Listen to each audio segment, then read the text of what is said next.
আজ আমি areca ক্যাটেচু plantation করব। এটা একটা পাম ফ্যামিলিরই গাছ।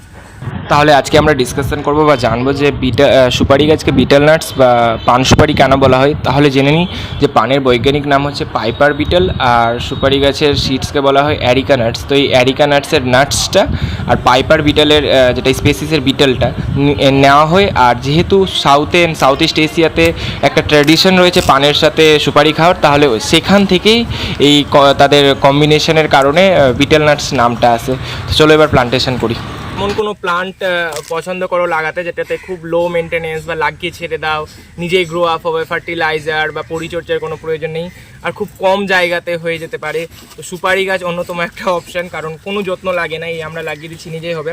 আর একটা জিনিস দেখিয়ে দিতে চাই আমি, যে দেখো এর রুট সিস্টেমটা কত ডেন্স আছে, এইটুকু জায়গাতে কত রুটস ভরে আছে।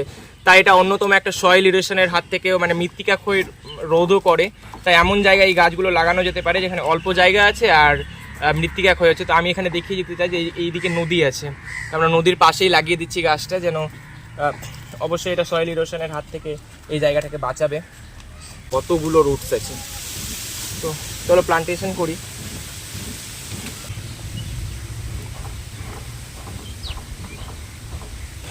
আমার গাছ লাগানো হয়ে গেছে। আমি এখন একটা মেসেজ দিতে চাই বা কথা বলতে চাই।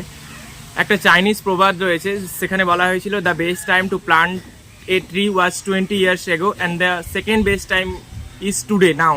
তো একটা উপযুক্ত গাছ লাগানোর সময় ছিল 20 বছর আগে, আর দ্বিতীয় সময়টা আছে এখন বা আজকে। তো আমরা প্রচুর পরিমাণে গাছ লাগানোর চেষ্টা করব, কারণ গাছ লাগানো ছাড়া অপশান নেই, আর আমরা সকলেই গাছ লাগানোর চেষ্টা করব। এটাই আমার একটা ছোট মেসেজ ছিল। আর আমি একটা কথা বলতে চাই, যাদের মানে বড় গাছ বা বৃক্ষ জাতীয় বা খুব ওই যে ঝোপালো হয়ে যায় ওই গাছগুলো লাগানোর জায়গা নেই, তো এই সুপারি গাছ বা পাম ফ্যামিলির যে কোনো গাছ লাগিয়ে নিতে পারি, কারণ এদের মধ্যে ডালপালা হয় না আর খুবই কম পরিচর্যায় গাছগুলো হয়ে যায়। এটাই একটা মেসেজ ছিল, আর সেটাই।